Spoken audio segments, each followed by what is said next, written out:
बेआईन बाली चालाण बेले 2 जेसीबी और 4 ट्रैक्टर जबत। बौद्ध जिला मनमुंडा थाना श्रीमूलीपदर पंचायत किर्ला तेल नदी घाटी आज रात्रि समय बेआईन बाली चालाण बेले जिलापाल विभूतिभूषण नायक और आरक्षी अधीक्षक राहुल गोयल कौन सूत्रु जानवाक पाई। जिलापाल और एसपी मनमुंडा आईआईसी अंजलि विश्वाल और पुलिस बल सेठारे चढ़ाऊ करते सेतबेले 2टी जेसीबी और 4टी ट्रैक्टर बाली चालाण काम लगी देखि से सबको जबत करते। तो घाटी सोनपुर कुशलेश्वर परिचालित करने को जानवाक मिलता।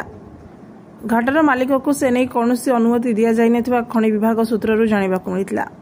बेआईन बाली चालाण शून्य सहनशीलता और अभियुक्तों विरोध में दृढ़ कार्यानुष्ठान ग्रहण कर चढ़ाऊ बेले कौन अभियुक्त घटनास्थल में नथिबा जानवाक मिली।